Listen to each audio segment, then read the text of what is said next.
name is BenFlyingRetro, and I'm embarking on a quest to purchase every classic GI Joe comic from the original 80s and 90s Marvel run.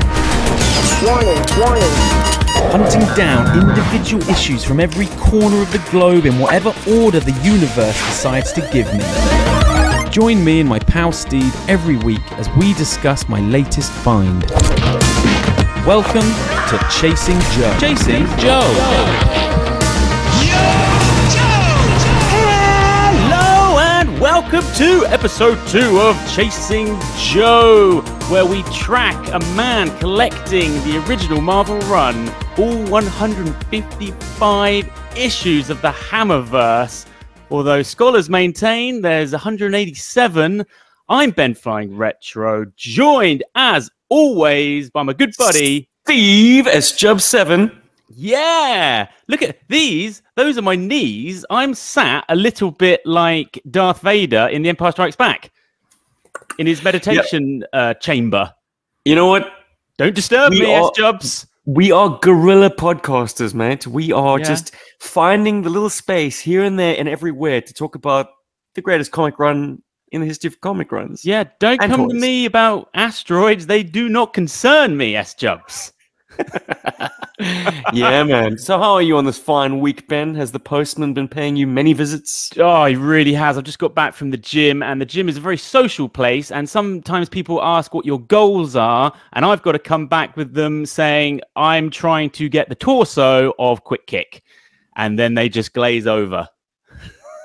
But yes, guys, the postman, he has beeneth. Here we go. We're going to get straight into it. Everyone should know the format of the show by now. Fantastic response to episode 1, S-Jubs. I was thrilled with that. Blown away. I think 800 hits but within the first 24 hours. That's what you told me. I'm not a massive fan of like eBay-based packaging. I guess it made sense for them to go into that. But there we go. Let's get in. Okay, we've got the standard mailer. Lovely. Okay, here we go. Just tease. Yes, S-Jubs. What have we got, Ben? What have we got? We've got issue 128, July 1992. Now, I've learned something. This is must be a comic amateur because it says 128 September, but apparently that month means nothing, and they work 2 months in advance, and it actually comes out like 2 months before the cover date. Did you know that? News to me, man. But wouldn't it be fun if we recorded our first episode in September with a book that was released in September, and our second episode in September with another book that was released in September? Yeah, well, it was actually released in July. Oh my goodness. Okay, fine. Yeah, but 5 years separating this issue from our previous one, so we are making good on our threat to jump around all over the Hammerverse. Yeah. So a couple of things about this. So this popped up on my eBay feed, and you got to guess what that price was, my man. Well, last week we had a slightly more classic issue, one that dealt with, the sort of the golden era of GI Joe, where Snake Eyes, Scarlet, the Barovia incident, Stalker, the Gulag, etc. This week we're back in Barovia, but this time in the 120s, and it's a less classic issue, but at the same time, later in the run, lower print run, higher rarity. Last week was £4, £3.90 something. Do you want me to? I'm going to tell you a little bit north. Let me tell you what the heading was. Yeah. Okay. So this is how it was advertised: Marvel Comics GI Joe 128 low print run ! Scarce ! That's the sound of them milking you, buddy. All right. Okay. I'm going to say 10 quid. Okay. You've gone. Okay. Well, it was up for a whopping $26.99. Oh, that's wild. And I went in with an offer of £16.50, which was accepted. Ding, ding, ding, ding, ding. In the post, it went. I didn't actually think we were hitting the low print run just yet, but we must have been, because I've had a look around, and yeah, it's kind of a 15 quid book. I mean, back in the day, it actually cost 85p. Oh. Look, also, look, he's even written it on the back. Savage. Scarce. Right, well, look. Get it out of that. Get the snout in. Oh. Bit less like World War II bandages this time, No, I assume. it's not World War II bandages. It's like a chest freezer. Oh, no. He's kept it in the deep freeze. Do you know, like a chest freezer that you'd have out in your garage back in the day for like deep storage of waffles? With some mystery meat in there that's turned into like crystal. Okay, we get it out. We get it out. We chuck this. That goes. Then we elevate it, S-Jubs, by putting it in. I favour the Silver Age bags. Little bit more loosey-goosey. I don't know. I find the modern age ones tight fit. Don't know what you're talking about, man. Do you not? Do you not? Nah. Oh, boards and bags. Oh, yeah, of course. Might as well be talking Greek to me. Wow. Now, this means a lot to me, this book. I remember buying it from Floppy Tongue. I remember opening the door, the little bell going ding, ding. Picked it out. Now, what else do you think I might have picked up when I bought this book? And if I was going to the comic shop, I was buying a Joe book. What else do you think I was picking up? I've got it right here with me, S-Jubs. Please let it be an action figure. Please. No, dude, it wasn't.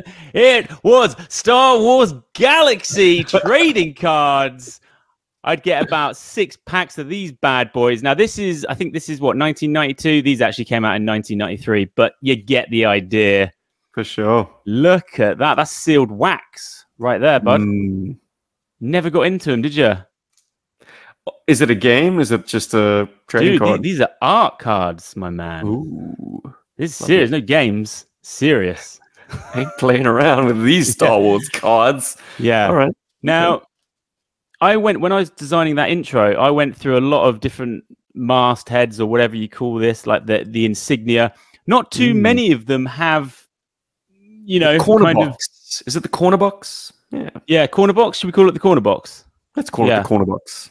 Not many of them have that kind of interaction where they're being manipulated by what's going on in the picture. That is awesome, isn't it? I love this cover. I absolutely love it. It's green. It's Lady J green, Hawk in green. They're bouncing off each other.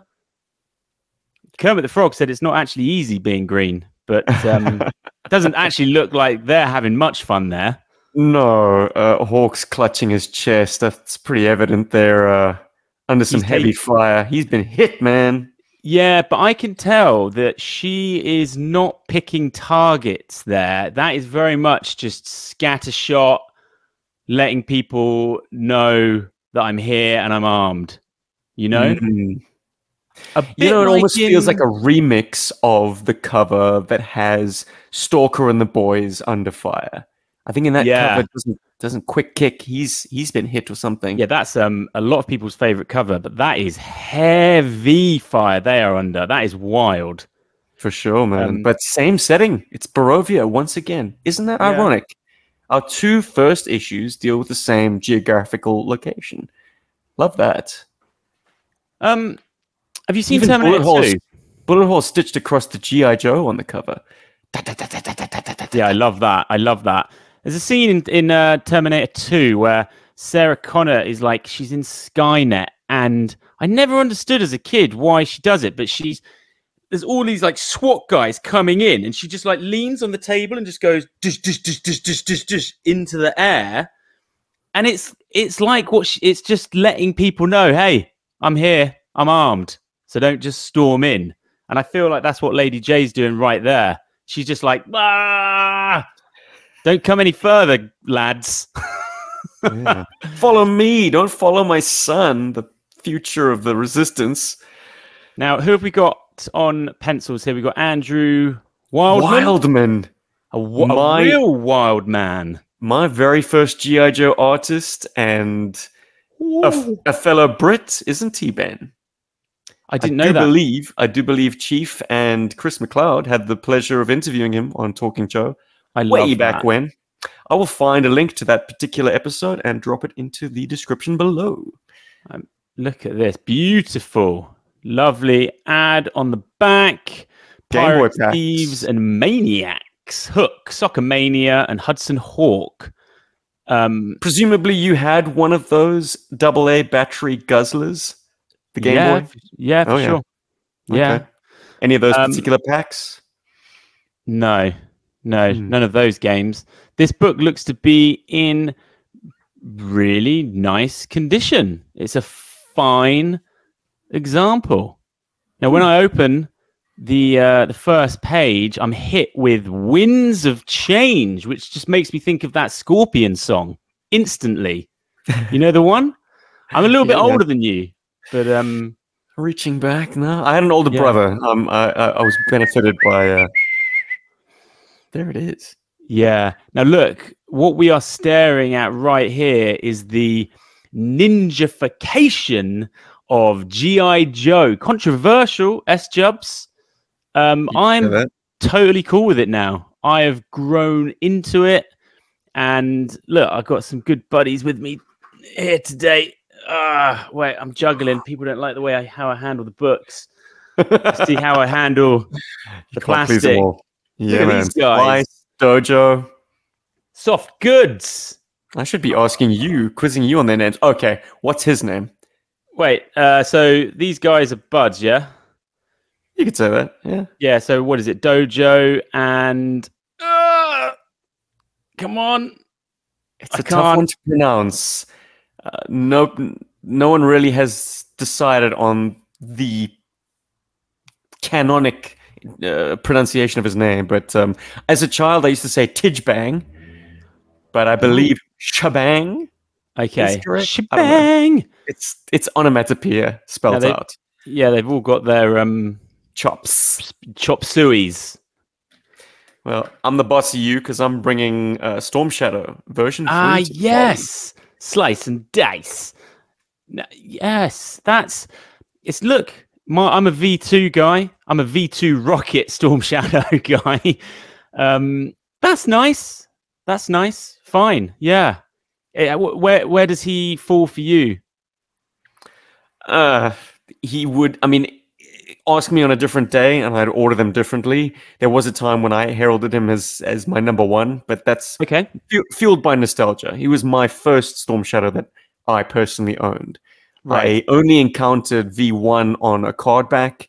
V2 was my best friend's, so it was like treated with some reverence. I couldn't really play with it much.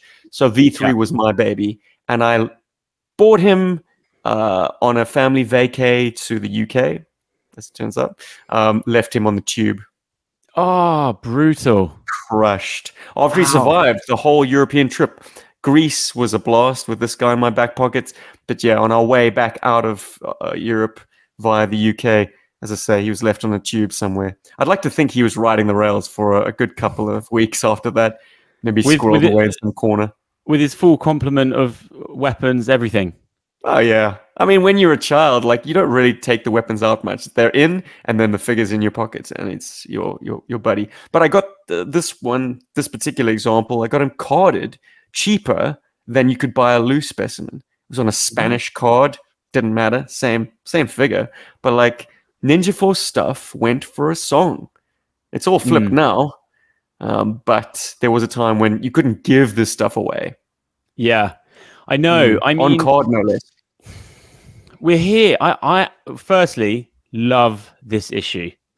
I know it so well because I just remember reading it when I was younger, and there's something about when I was younger and I got these books, these American comics, they felt ever so slightly like a conduit to like a bigger, larger world. Like growing up in a very small town, everyone was a little bit obsessed with America back then.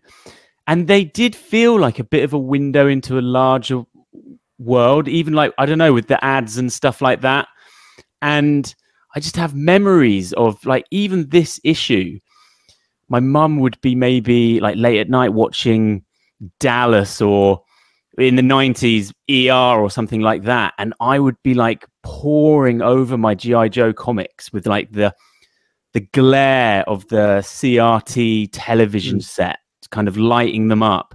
And, you know, I'd read it once and then I'd just go back and I just like stare at the cover. Like that was just a massive part of just like what I used to do. I was so like obsessed with them and like loved taking care of them. And they felt scarce, you know? Even then, like comic shops weren't everywhere. They felt like exclusive. It was a great feeling, but didn't really have that many people to sort of share it with. I just don't really remember having many friends my age that were into comics. Ben, you're in good company now, my friend. But dude, when it came through the door and I look at it, it's deep. It really resonates, like in the recesses of like all of these things come back, like what I was just saying about like my mum on the sofa watching TV and just this, you know, this small boy just going through GI Joe books or just like lining up my figures. Fascinating. And it's just so fun to have them again. It fit like it's like finishing a jigsaw puzzle. It's great. I feel whole again, S-Jubs. With the original pieces, I think we spoke last time about the importance of the originals. They're like primary sources of evidence. Yes. And reprints are secondary. Like they're an echo of put a white wig on. You're like a QC. Yes. Bang, bang, bang, bang, bang. Barrister S-Jubs caught in session. Absolutely, man. This is the actual piece of history. Yes. Not just a reproduction. Now look, this issue, you've got the toyetic zaniness of Ninja Force. Firefly is just like rattling around in Snake Eyes' brain, like playing Pac-Man. Just like going around, like putting posters of himself up. Absolutely love it. And then on the flip, you've got this kind of European Born identity, very cinematic, kind of Hawk just wants to get his team from Barovia to Austria. Just like I'm wondering thriller. what the hell are they going to do with the battle wagon though? That's toy. my question. Like it's got a very toy, big cannon, cannon. But you can't exactly fit that on a passenger train. Now, can you, Ben?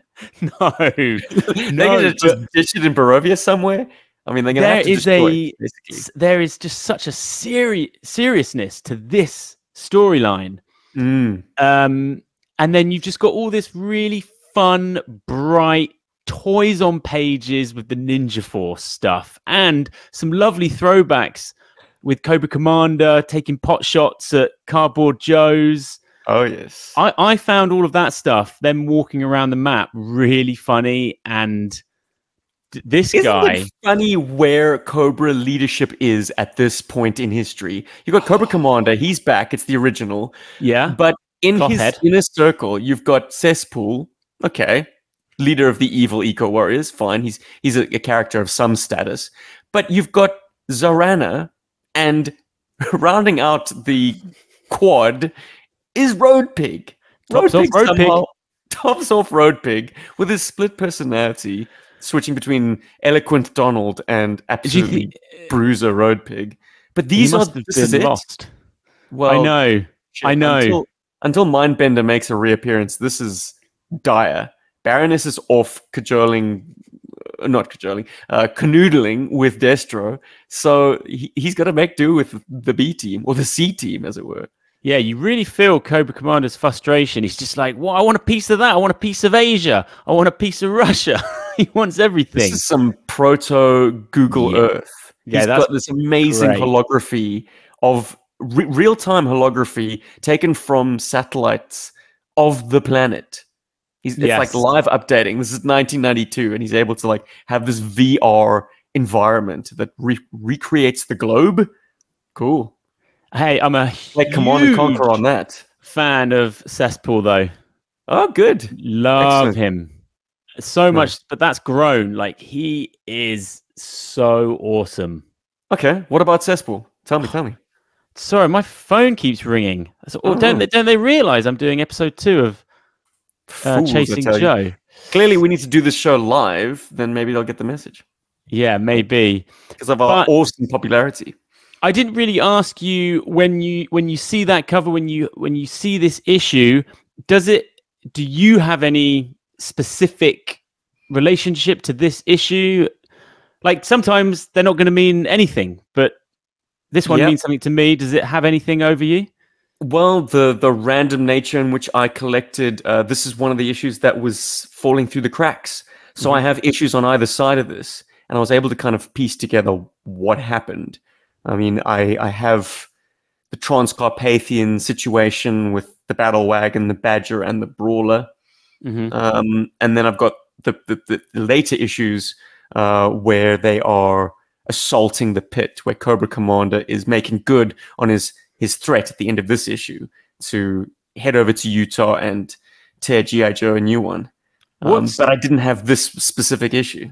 Right. Okay. Where do you stand on Firefly and the ninjification, and turning him from this hyper cool espionage kind of visually, just a lot of people's one of their favorite Cobras for sure in those early days, and now he has become a ninja. He's in green. Like, that's the sort of thing that I would have used to have had problems with, but now I've just thrown off all the shackles. Anything goes. Like, I'm totally fine with it. It's just another take. I mean, it's certainly not my favorite toy. Oh, okay. We'll get into the merits of the toy in a minute, but you'd not be at all wrong for saying, hashtag not my Firefly. Firefly was positioned as this ultra cool, sneaky saboteur, Boba Fett character, if you will. By this stage, he is so mouthy, so wordy, such a Shakespearean villain. He is Hamlet. Like, there's a moment where in issue 130, the first issue that I ever owned, so I read it cover to cover many, many times. Yeah. He's actually holding a skull in the landlocked freighter and monologuing to the skull, just like, the what is it, poor Horatio speech. Right. So, when he puts when he hooks up Storm Shadow, he says a great line. It's basically like the equivalent of him turning it up to 11. Oh shit. The real hair curling, eyeball sizzling, filling melting, ultra mind ringing setting. Yeah. Badass. Well, the things that the brainwave scanner can do. I mean, yeah. Now it's a bit of a crutch, isn't it? Plot device, for sure. I was reading this last night, and then all of a sudden I shouted out, "Yes!" And I text my buddy Chief, because trading cards, Marvel Universe Series 3. I've got a folder behind me in the cupboard. Got them all, mate. Got them all. How do you manage to have so much stuff and yet have such a lovely space, Ben?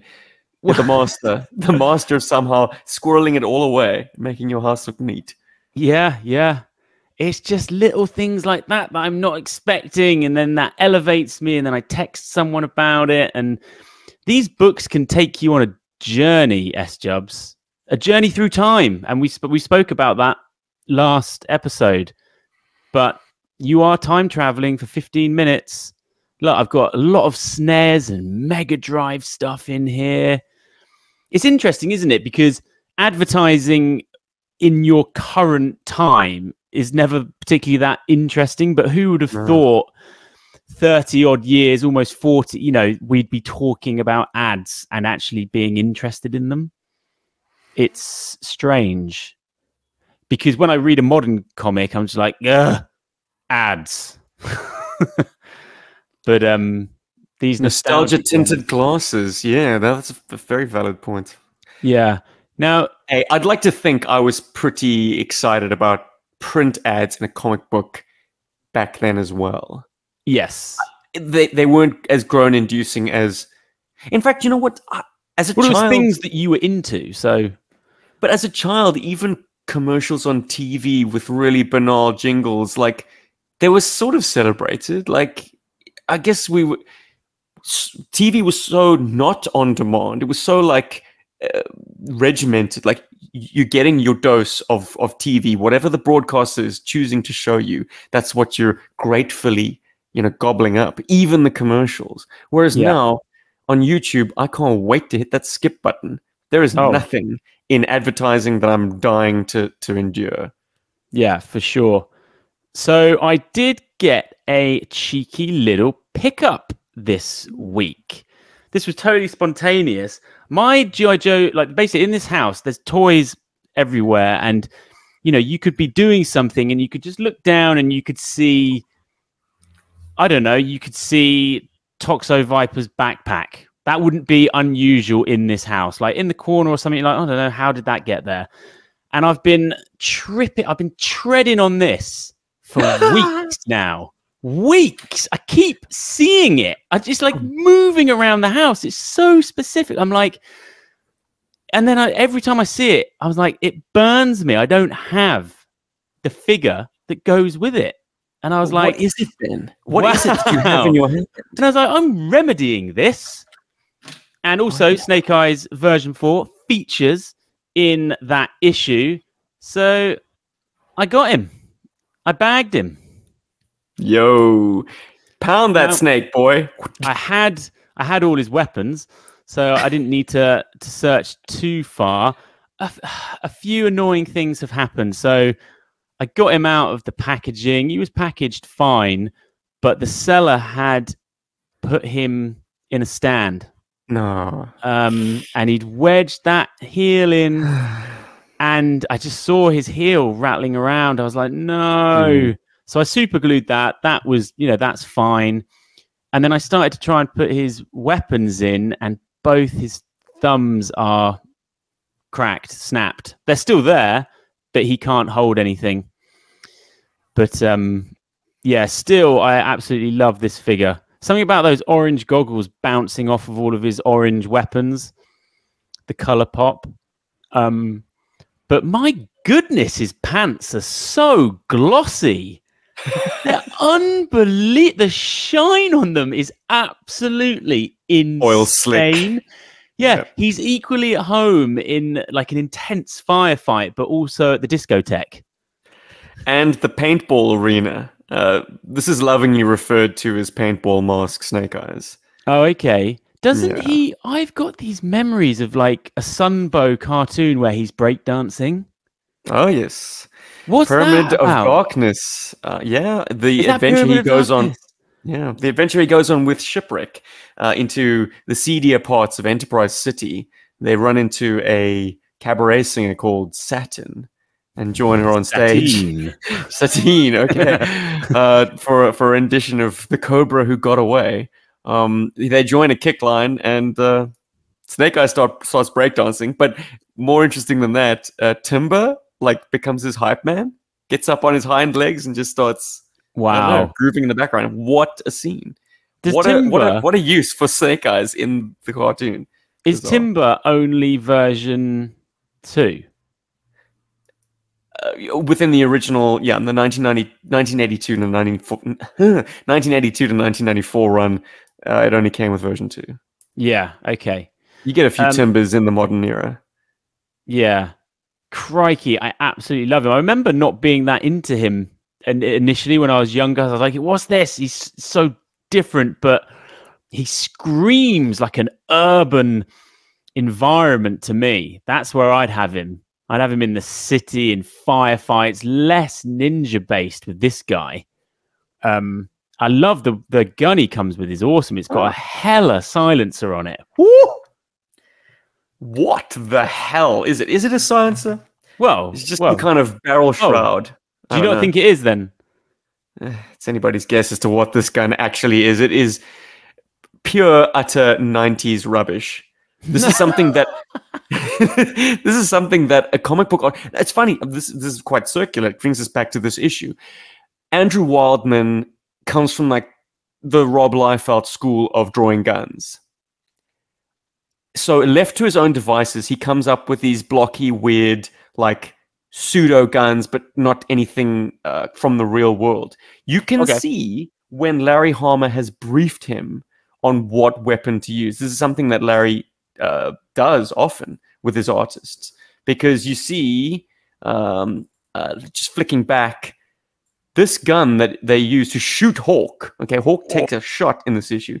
It is a Mosin Nagant, as far as I'm concerned. That is a classic Soviet era sniper weapon, actually from the turn of the century. I mean, it's an ancient gun, really, but it's a bolt action 5-round magazine rifle that was sort of put into service as a sniper rifle as weapons got, faster firing. This thing still had its standoff ability. Anyways, bottom line, Andrew Wildman does a fairly decent depiction of this gun. Then if we flick all the way to the back to a character biog on Shockwave, then you can see what I'm talking about. These freaky deaky guns that look like nothing in existence, that have just come out of Andrew Wildman's deepest recess of imagination. They've got extra magazines strapped to them, flashlights, lasers, foregrips. They've even got like an American star and stripes on. I mean, it's just like, what is that? It's nothing, but I love it. I love it so. Yeah, wow. Now, what would you say if I said I was going to fish out Blizzard skis and take my Snake Eyes version 4 for a little bit of banister skiing? Oh, I hate you so much. I know. Well, you've already blown his thumbs and his heel's been chipped off, so just onto the sacrificial altar, please.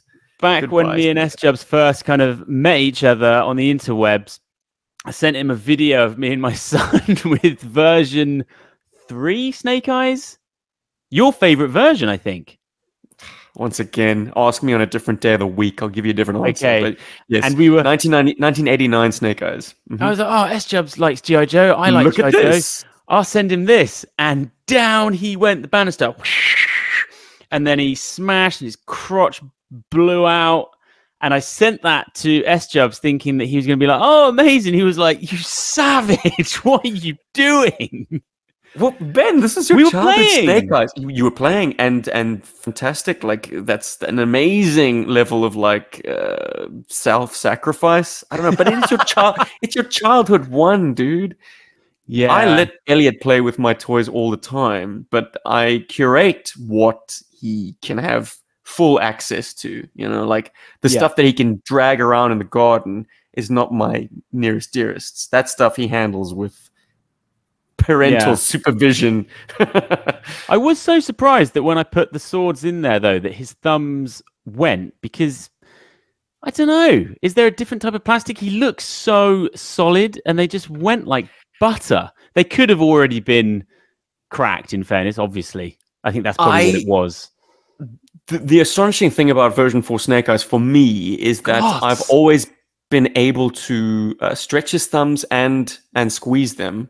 You got some play. You got some wiggle room. It's pliable somehow. It's not pliable like a 2000s era thumb would be, but there's something about my one. I guess it's just always had that ability. So it's always been kind of loosey-goosey. I don't know. Maybe I will stress it eventually. But this is my childhood one, and it's, touch wood, still very pliable. Yeah, there is a massive difference between childhood toys and repurchased toys. If they've been sitting sedentary for 30 years, that plastic has got no juice in it. Whereas if it's been played with day in, day out for the duration of its life, I believe in my heart of hearts, man, my junk science theory, that somehow these figures are more pliable. Yeah, okay. How much higher juice mileage is in your plastic? My Snake Eyes, the thought of you like with two Snake Eyes, and you're just looking at them like, this one's got more juice. Right, S-Jubs. Well, look, I want to do a big Instagram push to the viewers, because this journey, think of my Instagram page as DVD extras. The journey continues over there.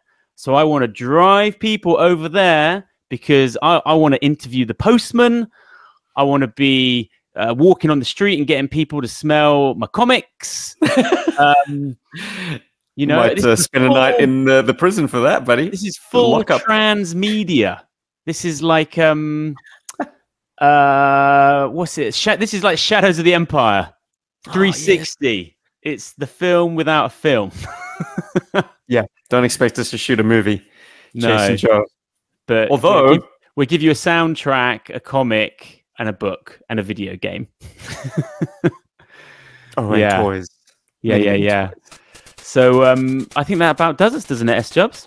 Unless you got anything else. Nope. Let's get out of here. Okay. Who knows what we'll be talking about next week? But once again, thanks to everyone watching us. As Ben said at the beginning of this, we're blown away by the support. Really, it's been incredible.